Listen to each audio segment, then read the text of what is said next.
Get social with us. Follow us on Instagram at Good Taste TV. Thank you to our sponsors.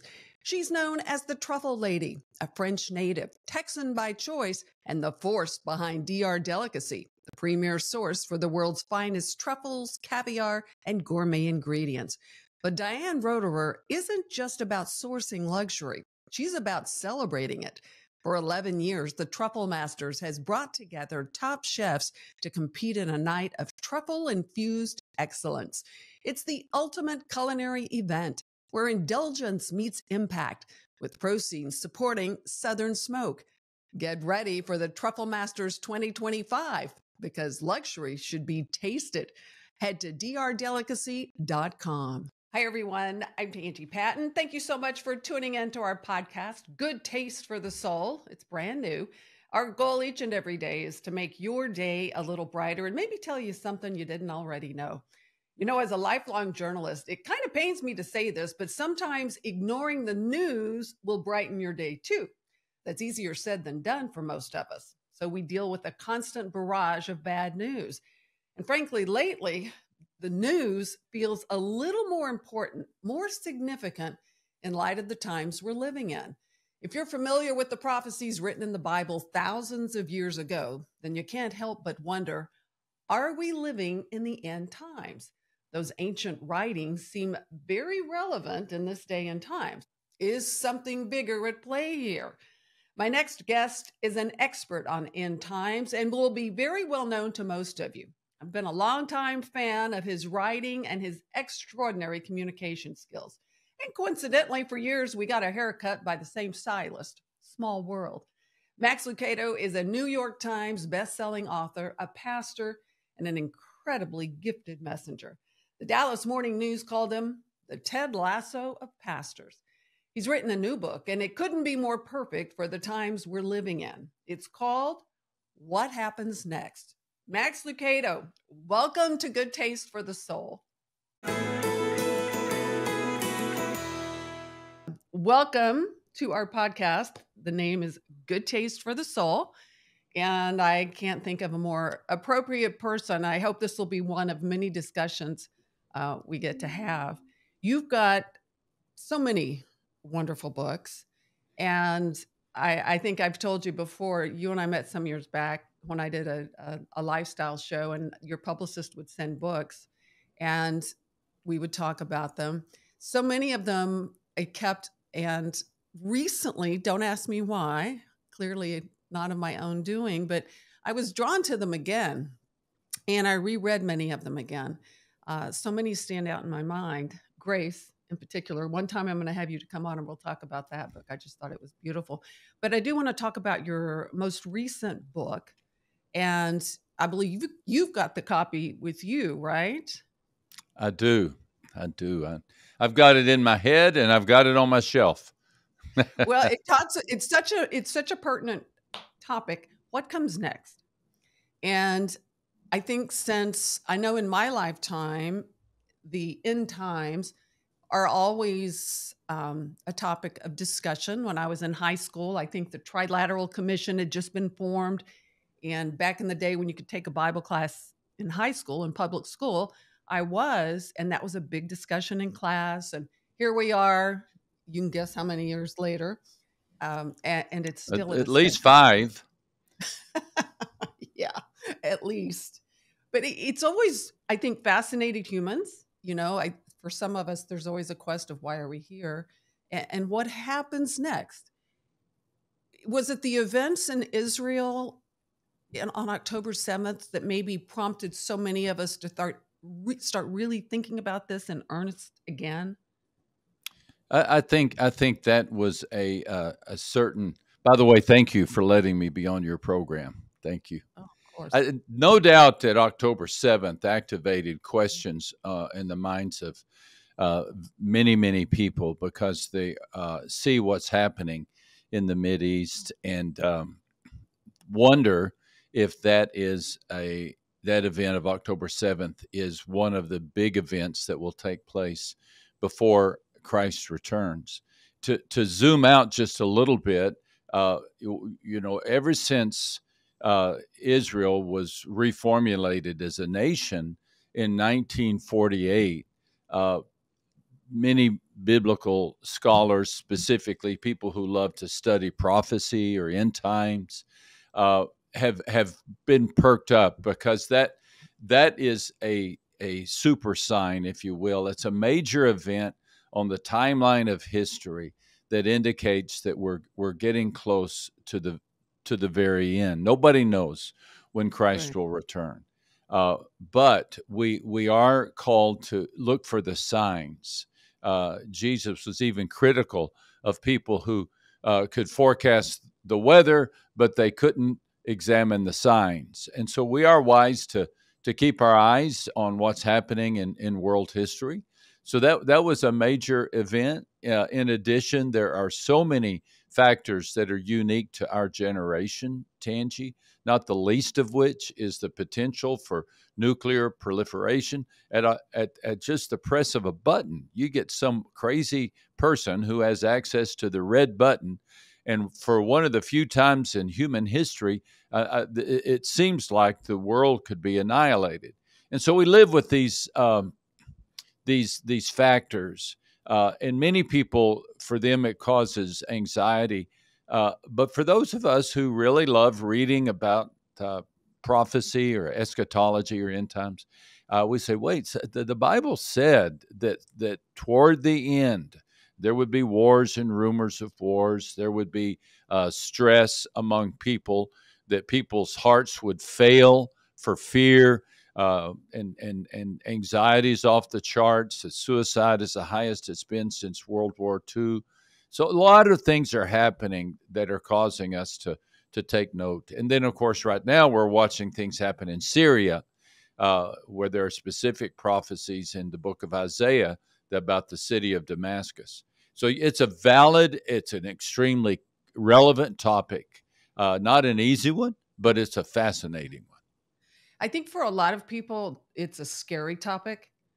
If they've had any exposure, I mean, no one wants to think about demise, I suppose, but if they've had any exposure to reading Revelation, it's so dramatic, right? And don't you find a lot of people, because it's come up as a possible topic in my neighborhood Bible study, and some people don't really feel they want to tackle it because it's a big topic. And that's an excellent point. Excellent point. And there are several reasons for that.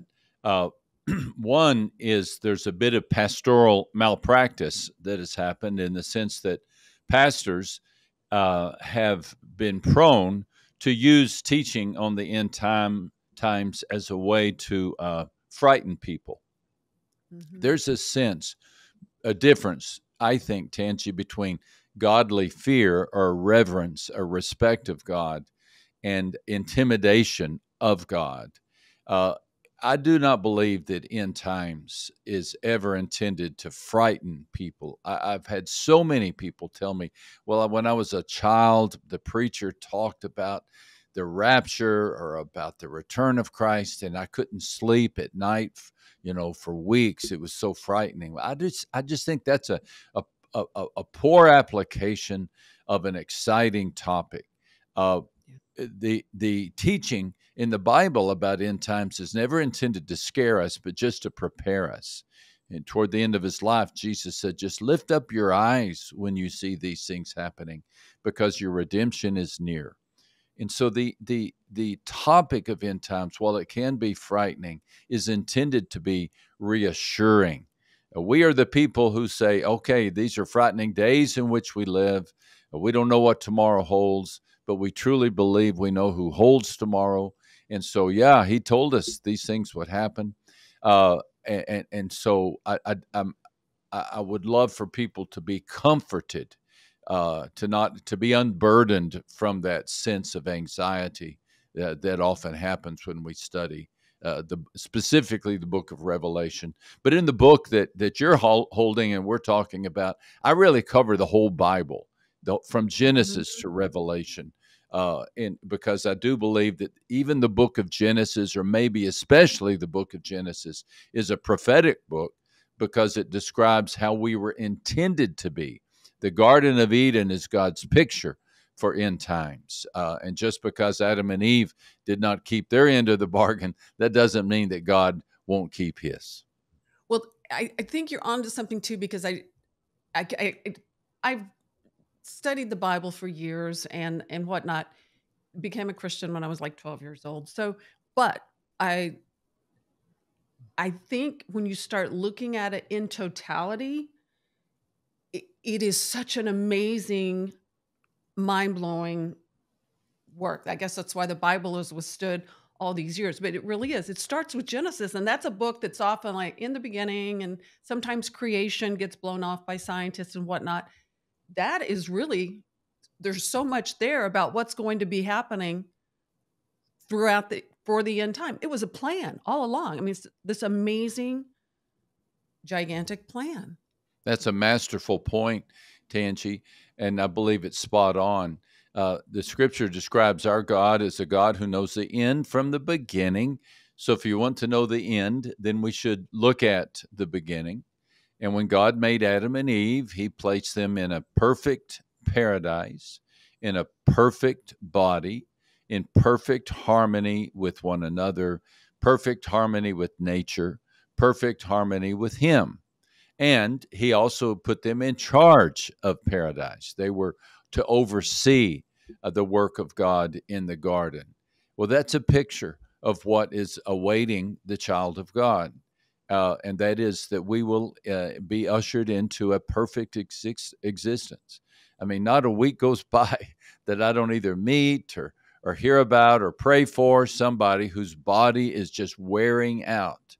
And I try to encourage them. I don't want to be trite, but I want to remind people, this body is never intended to last forever, but a body that does last forever is in your future.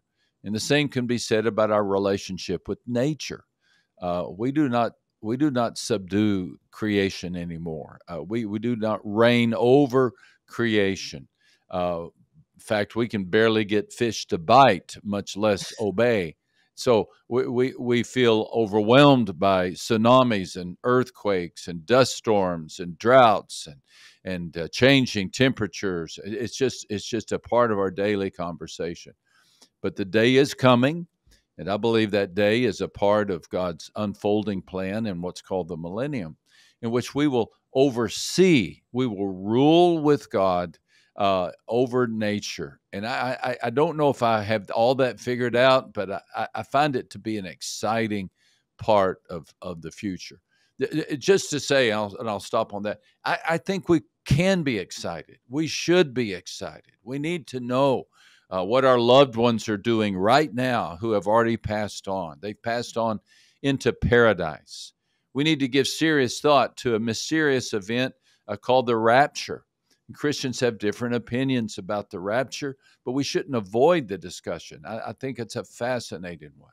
I believe that when we're in the presence of Christ, we'll be rewarded by Christ. We'll be wedded to Christ. We'll return with Christ. So all of these things are a part of our future. And the more we understand them, the more capable we are of having courage to face them.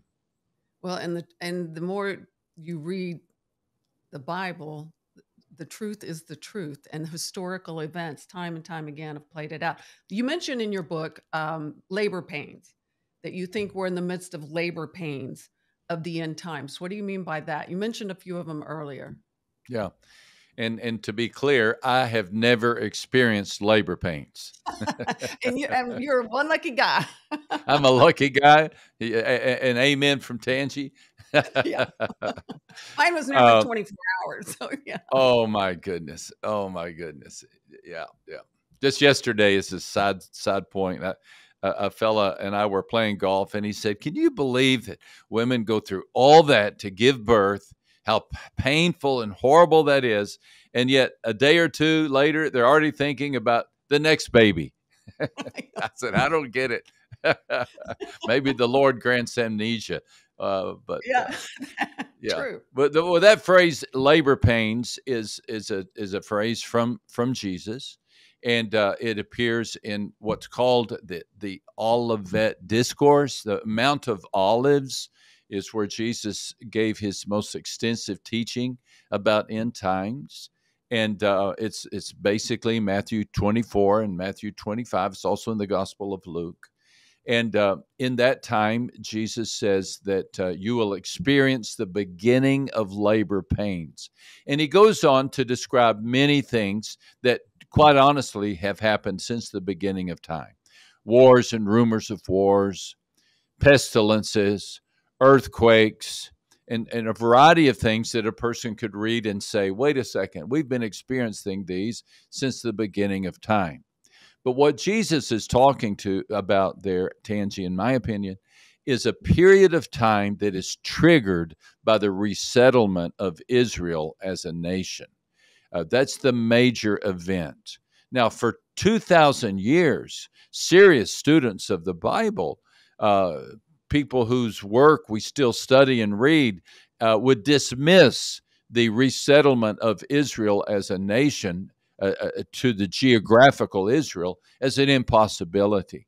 I mean, who would have ever thought, the nation of Israel was sorry? It didn't look like it could happen. Yeah. Ever since the destruction of Jerusalem in AD 70, the Jews have been scattered all over the world. But only when, Harry Truman signed that declaration in 1948 declaring Israel as a nation, it was a miracle. It was a miracle. It would be comparable to, I've tried to find maybe the Native Americans being reconstituted as a nation in Oklahoma. I think that could never happen. May have been easier than Israel. I think so. I think so, especially due to the anti-Semitism around the world. Yes. Anyway, so when that happened, that triggered then what Jesus begins to describe in the Olivet Discourse, these birth pains. And birth pains, as you well know, increase in intensity and frequency as the end draws near. And that's why students of prophecy are really watching what's happening right now in Israel, because the prophecy of Christ is that in the end times, the nation of Israel would be surrounded by its enemies. Some of those enemies would be coming down from the north. And then what we're reading about in Damascus from Isaiah 17, that the city of Damascus would be leveled, that people would be frightened. Well, who would have ever thought what we just seen in the last few days? Again, I'm never one to put a day or an hour to the return of Christ, but I do think this is, as much as any time in my lifetime, a time to be looking forward to the next big event. Maybe it was just me, but there are different things the Bible's always talked about: the mark of the beast, the things that will be happening. Where I think most ministers now believe the Christians and will be gone at that point, perhaps, but there will be a lot of people dealing with all that. Don't you think it was interesting when COVID happened to see several things? Groupthink and group follow became so immediate and so widespread, and not to diss anything about the vaccine or get into all the political implications of that, but the vaccine to me is kind of a metaphor for how you could see how in another time something could happen and something be required. Mm-hmm. Because we just witnessed all of that in a sense, a form of it during COVID. Yeah. So what seems to me, Tangi, to get to your question, it's such a great topic for discussion. The next major event seems to me to be what the Bible calls the rapture. And this is an event, a supernatural event, in which believers who are living will be caught up into the presence of Christ, and those who have already been passed into the presence of Christ, my mother, maybe your relatives, my older brother, who are in paradise right now in their spirit form, their bodies will vacate the graves and they will be reunited with their bodies in a glorified, the word the Bible uses, a glorified fashion. That is to say, never to grow old, never to get sick. And so that's the next big event, it seems to me. That means that the earth is going to be suddenly missing millions, maybe billions of God-fearing, tax-paying, hard-working people. They'll desperately need an explanation for that. And here's where the book of Revelation kicks in, the book of Daniel kicks in the discussion of this mysterious creature called the Antichrist. And the Antichrist is the one who will come upon the world stage with a promise of world peace, and everyone needing an explanation, whatever explanation he gives, they will be satisfied by his explanation. And that will then trigger this 7-year period that you're describing, which is the period described in the book of Revelation. There are a variety of opinions about the book of Revelation and its description. There are those who say the book of Revelation is describing the last era of history, beginning with the departure of Christ until the return of Christ.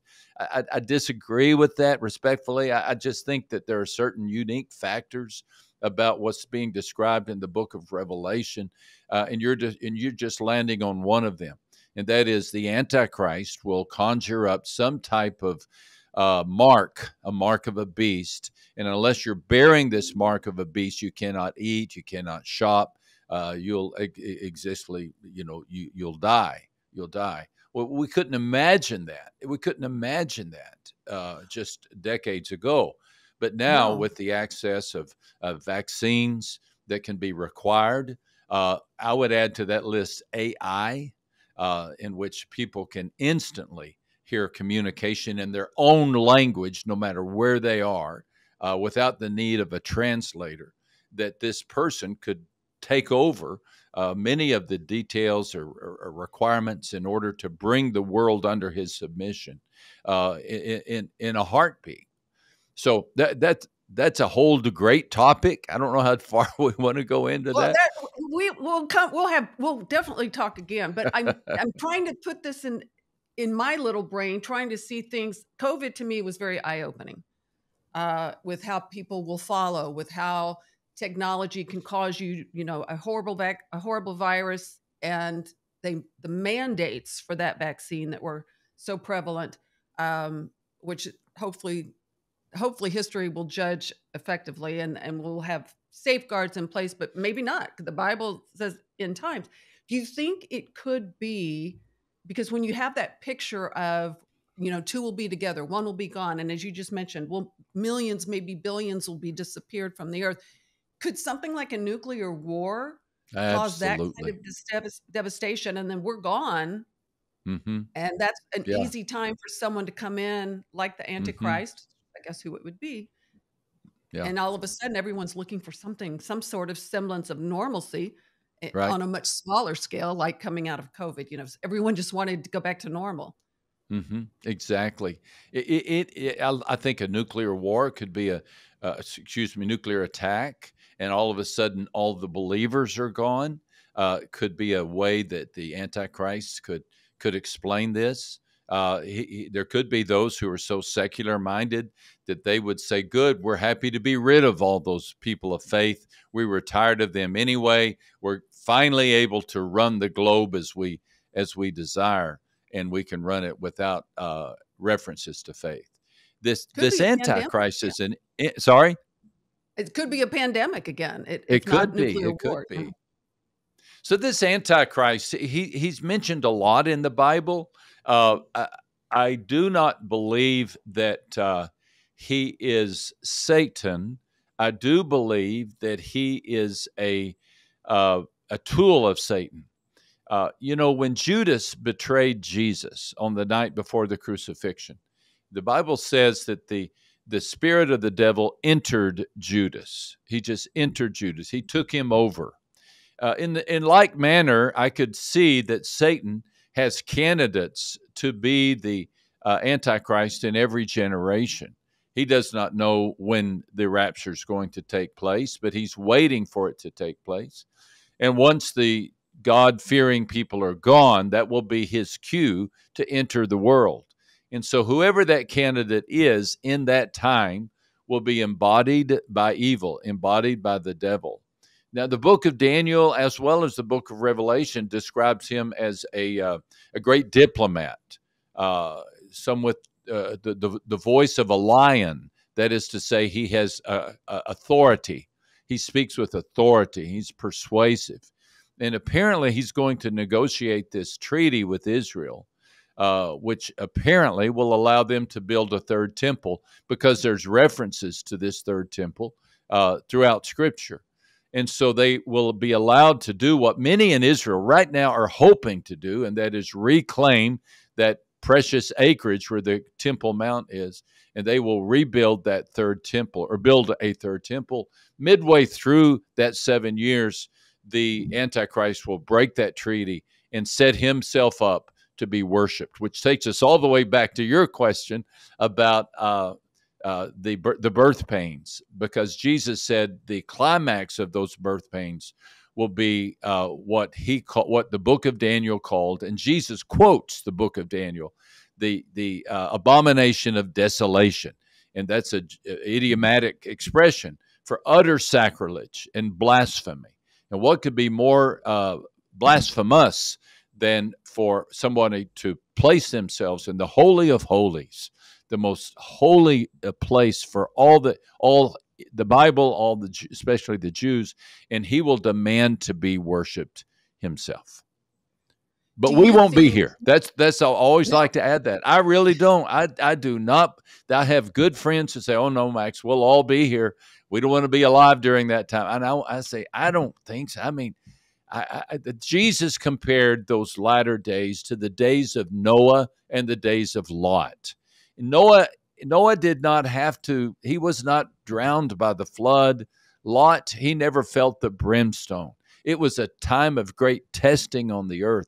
But Jesus says those last days will be like the days of Noah and Lot. And he also said, as you referenced earlier, two people will be sitting at I can't remember, at a well, I think, and one will be taken, the other will be left. And so the picture is that there will be this great extraction of God's people. And I believe the reason for that is there's no reason for us to stay here. No reason for us to stay here. People need to understand that the Jewish people will have their finest hour during the tribulation, because according to the prophecy of the book of Revelation, there will be 144,000 Jews declaring the goodness of God.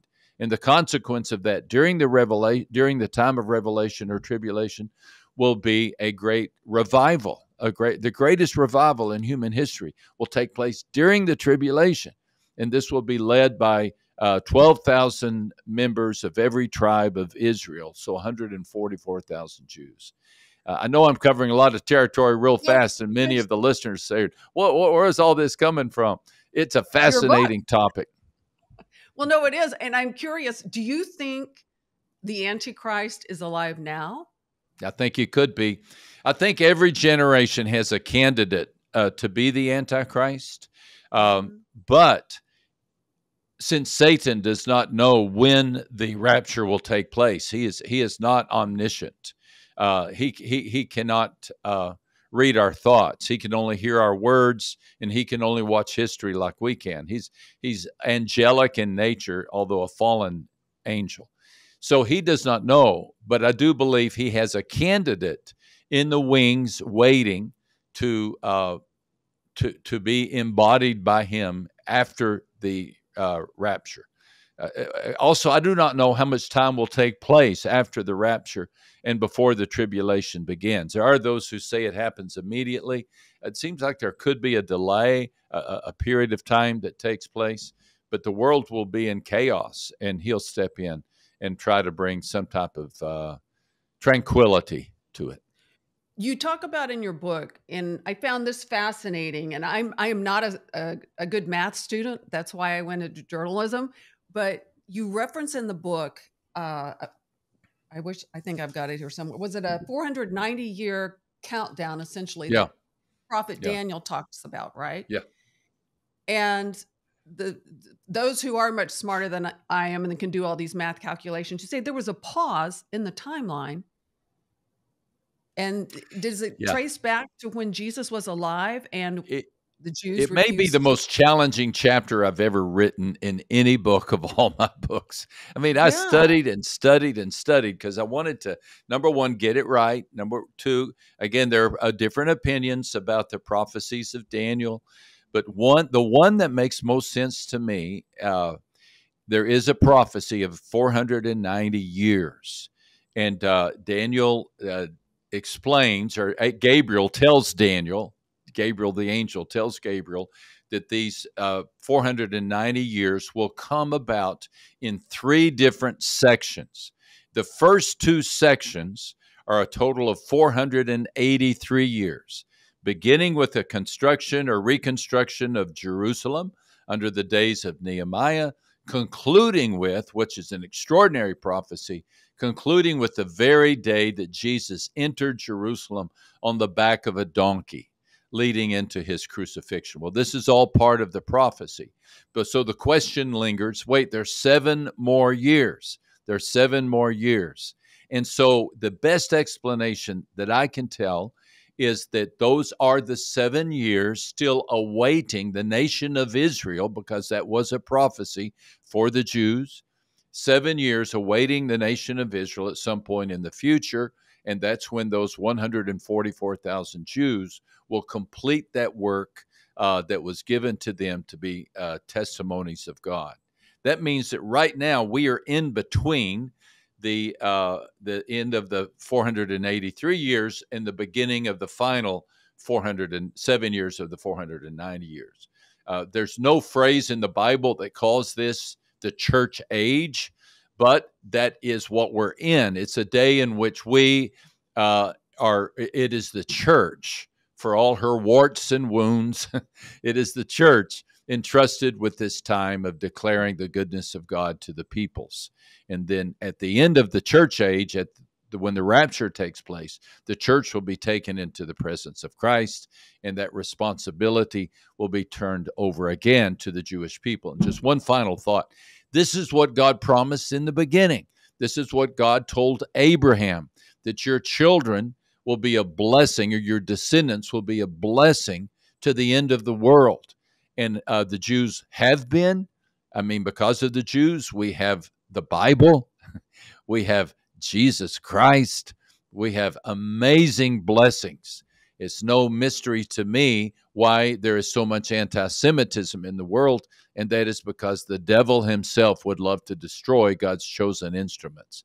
They were not chosen because they're special or different. They were chosen just because God chose them.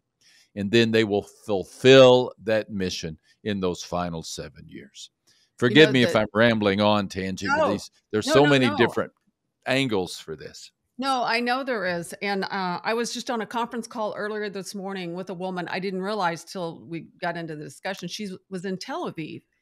And I said, oh my, I said, I hope you know there are a lot of us here praying for you. And she said, well, that's so great to hear. She said, sometimes it doesn't come through.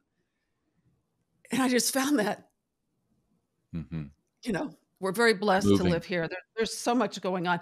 The book, there's so much in the book. It would take us literally, I could talk to you all day about it. I highly recommend people read it. But to me, the overall message is not fear, but love, and a really beautiful, wonderful ending. And if you're a Christian, we anticipate that. I think these are fascinating times to be living in. They are.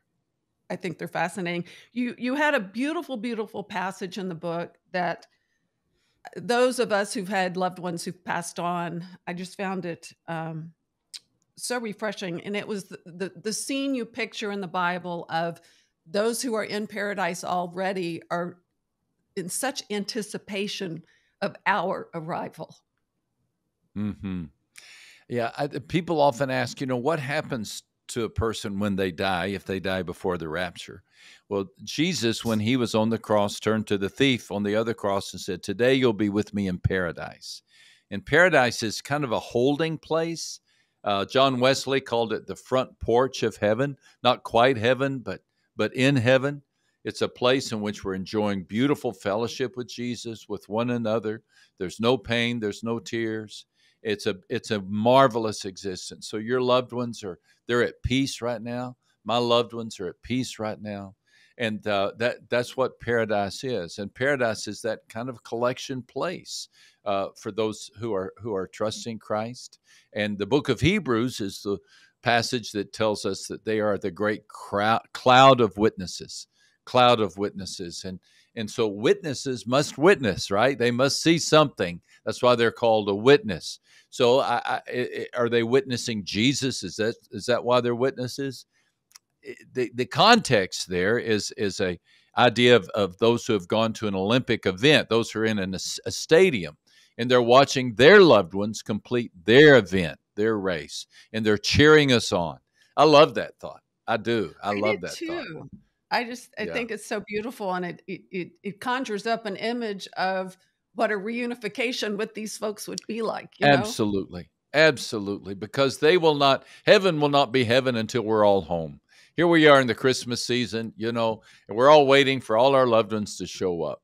Well, heaven will not be heaven until all our loved ones show up. And at that point, the true heaven will begin. Now, that true heaven will take place after the millennium. We didn't get to talk about the millennium, but it'll take place after 1,000-year reign of Christ on earth. And then the earth will be restored to its absolute splendor, and we will enjoy reigning and ruling with Christ forever. Well, and I think your book does a great job of, there's a lot there, as you said, but I've read numerous books over it, but you really did a fantastic job of painting a big picture and then getting into specifics that I'm not a scholar, but I haven't seen a lot of authors get into. I think that 490-year timeline was fascinating. And if I can be honest, I went back and reread that 3 times. It took me longer than that. Yeah. Well, I'm sure I still don't totally have it, but I absolutely love the book. And I wanted to ask you, because there's and not to plug other books, but I don't think anyone sees this, is that if you're familiar with any of Lee Strobel's books. Yes. They're fascinating. Wonderful. Yes. He has a series called A Case For, right? A Case for Easter, A Case for Faith, A Case for Christ. Lee is a good friend, and he is a journalist himself.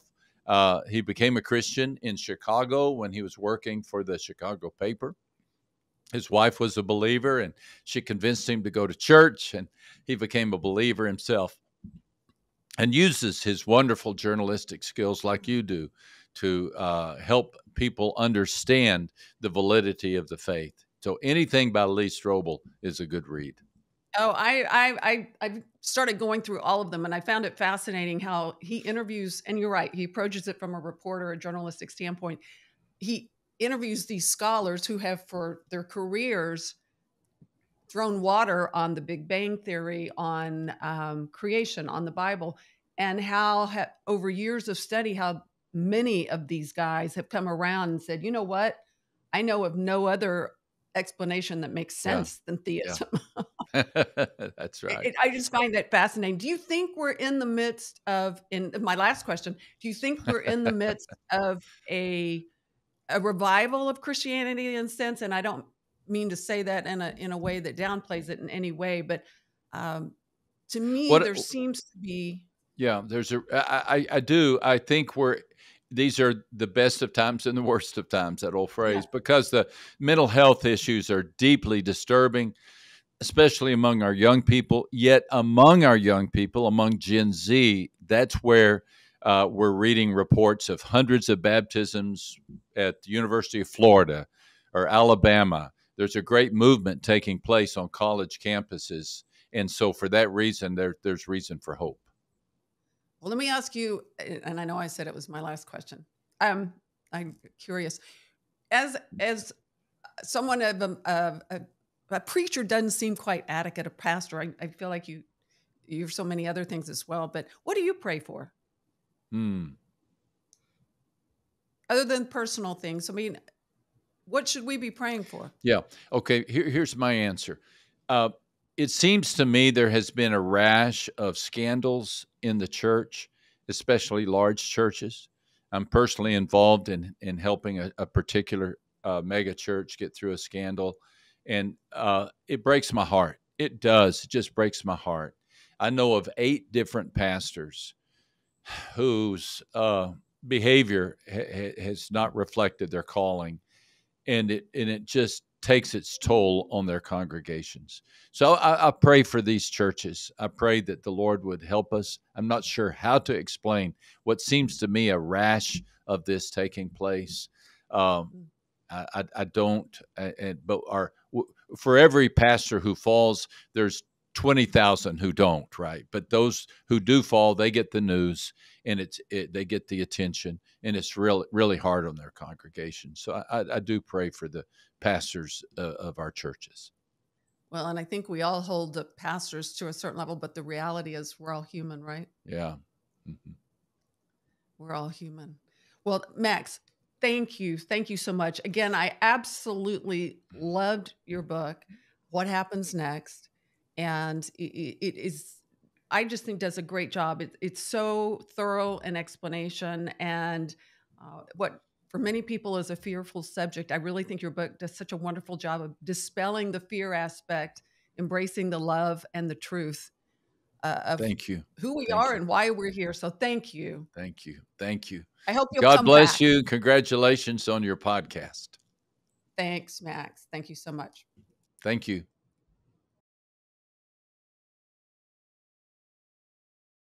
A huge thank you to our sponsors. Los Barrios, La Hacienda de los Barrios, Viola's Ventanas, all are family-owned and operated local restaurants in San Antonio. These restaurants have been featured on Good Morning America, The Today Show in New York, along with many other national and international programs. The Barrios family have been in the restaurant business for more than 50 years in San Antonio. Come join the fun and become part of the family.